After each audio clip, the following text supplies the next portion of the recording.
Hello everyone, welcome back to my video. Let me introduce myself. My name is Nuraini. My student ID is 244111077.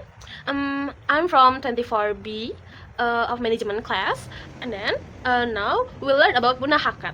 Okay, what the meaning of munahakat and why we learn about munahakat? Munahakat atau pernikahan merupakan ikatan suci yang telah dirumuskan secara mendalam. Tujuan munahakat sendiri telah ditulis dalam Al-Quran, Quran Surat An-Nisa ayat 1 yang artinya, wahai manusia, bertakwalah kepada Tuhanmu yang telah menciptakanmu dari diri yang satu, Adam, dan dia menciptakan darinya pasangannya, yaitu Hawa. Dari keduanya, Allah Subhanahu wa Ta'ala memperkembangbiakkan laki-laki dan perempuan yang banyak. Bertakwalah kepada Allah yang dengan namanya kamu saling meminta dan peliharalah hubungan kekeluargaan. Sesungguhnya Allah selalu menjaga dan mengawasimu. Pengertian munahakat diambil dari buku fikih keluarga, berasal dari kata nakaha, yang artinya kawin atau perkawinan atau pernikahan. Sedangkan pernikahan sendiri yang artinya ikatan mulia yang diberkahi. Dalil munahakat adalah yang pertama, jai atau mubah, yang artinya dibolehkan, dan ini merupakan dasar hukumnya. Terus ada wajib, yaitu orang yang telah mampu atau sanggup menikah. Bila ia tidak menikah, ia khawatir akan terjerumus akan perzinahan. Dan yang kedua, sunnah, yaitu orang-orang yang sudah mampu menikah tetapi masih belum sanggup untuk mengendalikan dirinya atas perzinahan.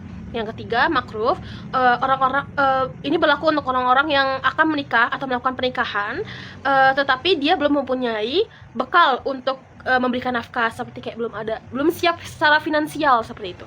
Dan yang terakhir, haram, yaitu untuk orang yang akan melakukan pernikahan tetapi ia mempunyai niat yang buruk, seperti untuk mencelakai wanita atau mengambil hartanya atau memanfaatkan wanita.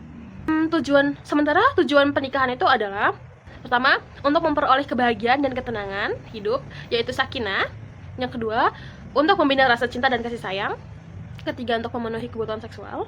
Yang keempat, untuk melaksanakan perintah Allah Subhanahu wa Ta'ala. Yang kelima, mengikuti sunnah Rasulullah SAW. Dan yang terakhir, untuk memperoleh keturunan yang sah. Apa sih tujuan munahakat? Tujuan munahakat itu ada 5 ya guys. Yang pertama, harus ada calon suami. Yang kedua, harus ada calon istri, adanya wali, adanya 2 orang saksi, dan adanya ijab dan kabul. Seperti apa sih ijab kabul itu? Oke, ijab kabul itu ini dari wali perempuan dulu ya.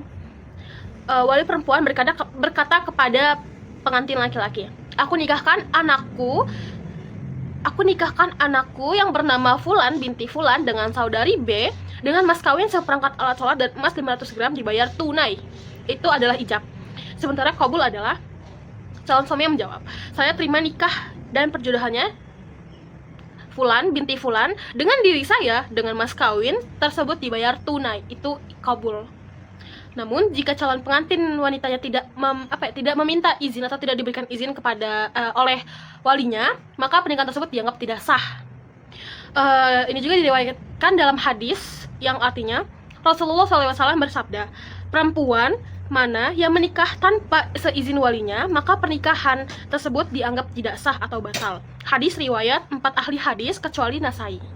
Syarat munahakah sendiri adalah pertama, calon suaminya harus beragama Islam atas kehendak sendiri, bukan muhrim, jadi tidak boleh adik kakak menikah, tidak boleh, dan tidak sedang ihram haji. Calon istrinya beragama Islam, seagama ya, nggak boleh yang di luar agama ya. Terus tidak dipaksa atas kemauan sendiri ya guys, bukan muhrim, tidak punya suami atau tidak bersuami, tidak sedang masa idah, tidak sedang ihram haji atau umroh. Sementara untuk walinya, mukalah, Islam, dewasa, sehat dan berakal, laki-laki, merdeka, adil, dan tidak sedang ihram haji atau umroh. Untuk saksinya, beragama Islam, dewasa, sehat akalnya, tidak fasik, hadir dalam akad nikah. Dan yang terakhir nih, yang jadi syaratnya juga nih, ijab kabul. Ijab kabulnya itu harus menggunakan kata nikah atau semaknanya dan berurutan antara ijab dan kabul. Nggak boleh kabul dulu baru ijab, nggak boleh, jadi harus berurutan ya. Sedangkan untuk kewajiban suami sendiri adalah memberikan nafkah, pakaian, tempat tinggal kepada istri dan anak-anaknya, sesuai dengan kemampuan yang diusahakan, menggauli istri secara makruf, memimpin keluarga, dan membantu istri dalam tugas sehari-hari. Kewajiban istri adalah patuh dan taat pada suami dalam batasan yang sesuai dalam ajaran Islam, memelihara dan menjaga kehormatan diri dan keluarga, mengatur rumah tangga dengan baik sesuai dengan fungsi ibu rumah tangga, memelihara dan mendidik anak terutama dalam pendidikan agama. Jadi pendidikan agama itu dalam keluarga sangat penting, guys. Kesimpulannya adalah, munahakat adalah pernikahan dalam Islam yang bertujuan untuk memenuhi kebutuhan biologis, mencapai kebahagiaan dan melanjutkan keturunan dan menjaga kehormatan. Sedangkan dalilnya terdapat dalam Quran dan hadis. Rukun pernikahan juga meliputi calon suami, calon istri, calon wali, saksi, dan ijab kabul. Syarat syah pernikahan antara lain beragama Islam, tidak ada halangan syar'i, izin wali, dan mahar, dan adanya mahar. Kewajiban suami mencakup memberikan nafkah, melindungi istri, dan memimpin keluarga. Sedangkan kewajiban istri mencakup pada taat pada suami, mengelola rumah tangga, dan menjaga kehormatan keluarga. Oke, saya rasa cukup video kali ini. Semoga video ini bermanfaat untuk kalian. Don't forget to like, comment, and share ya. Oke, tunggu video selanjutnya ya. Thanks for watching. Bye-bye.